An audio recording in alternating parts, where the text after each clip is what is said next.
October 15th, 2018 was the best and worst day of my life. It was the best day of my life because my wife had given birth to a beautiful baby boy. It was the worst day of my life because my wife went into self-induced coma, resulting from excessive blood loss. I took my new son, Sam, home that day, and left my sick wife at the hospital. I was filled with so much sadness and so much love all at the same time.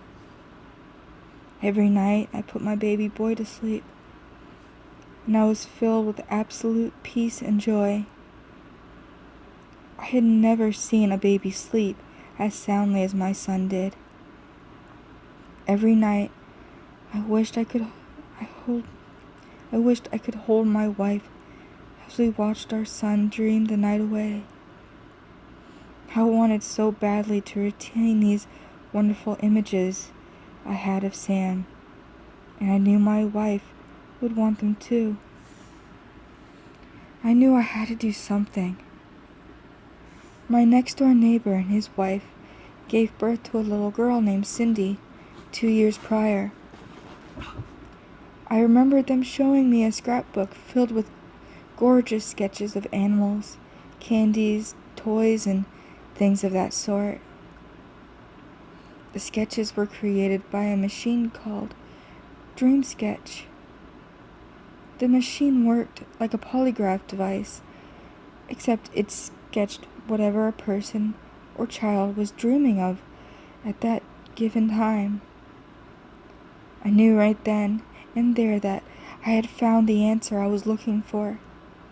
When I brought the machine home, it came complete with a moderately sized sketching machine that came with a stack of paper, extra ink, and 2 small wireless sensors that were to be placed on the right and left sides of the head of the dreamer. Later that night, I cradled my young son to sleep.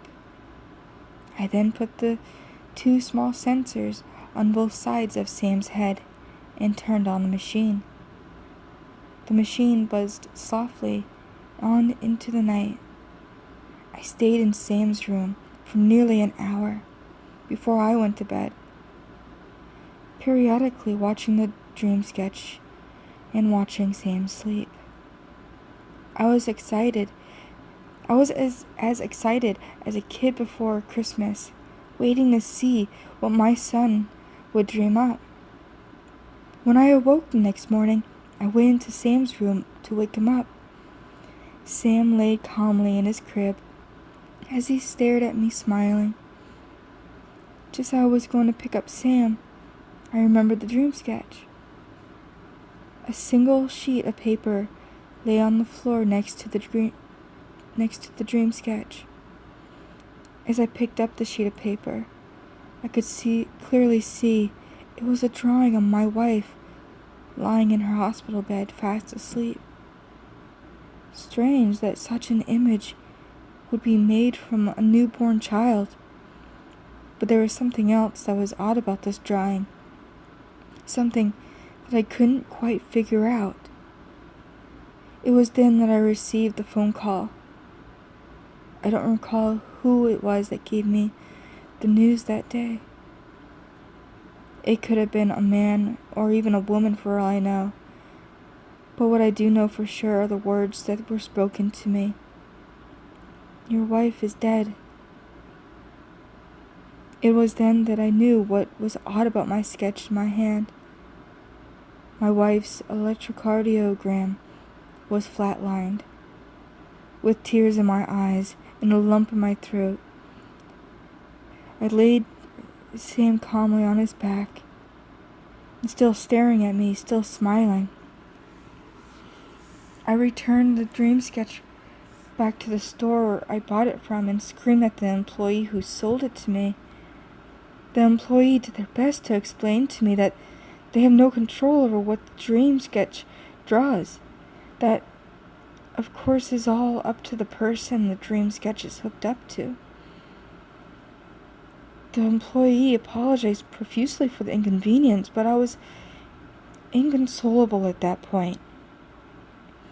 I was in a complete daze from the shock of my dead wife and knowledge that her death was foretold. Who it was foretold by was the real question at hand. Was it all a mistake? Did the dream sketch have a malfunction of some sort?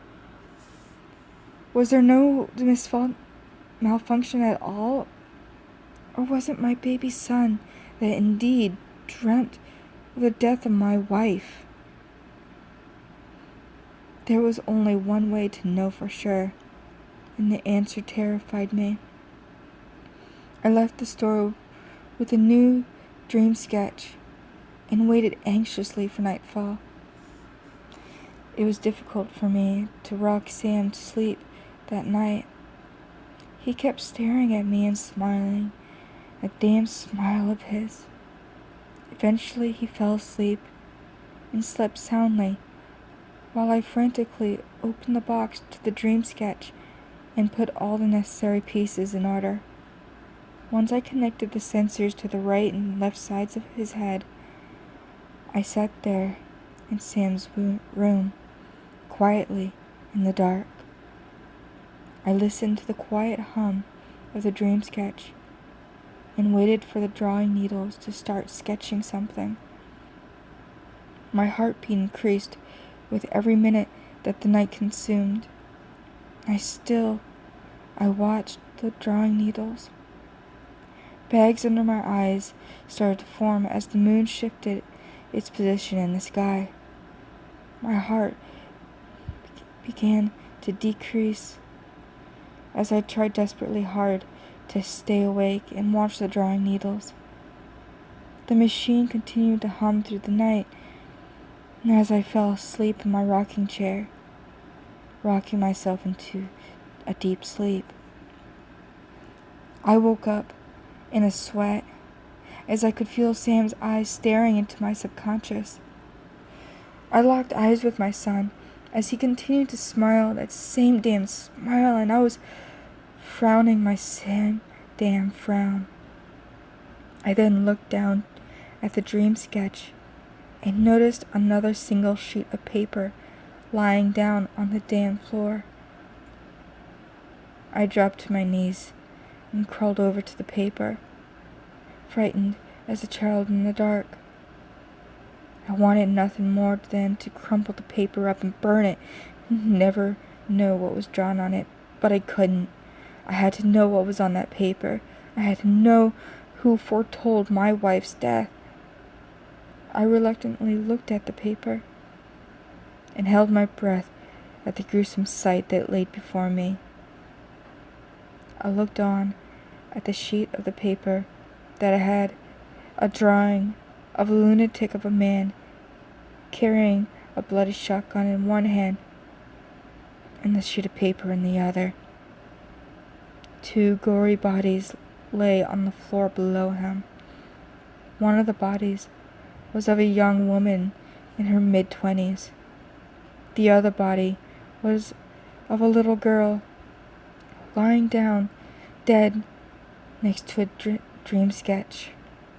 I recognized these people. I recognized that lunatic of a man.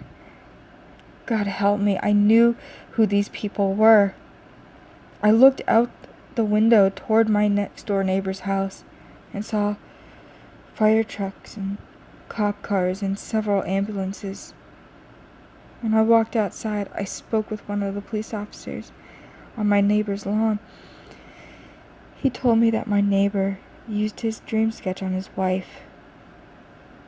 When my neighbor woke up and looked at the sheet of paper that his dream sketch produced, it was of his wife having sex with another man in a room, and his daughter Cindy lay in a basket being carried by a stork.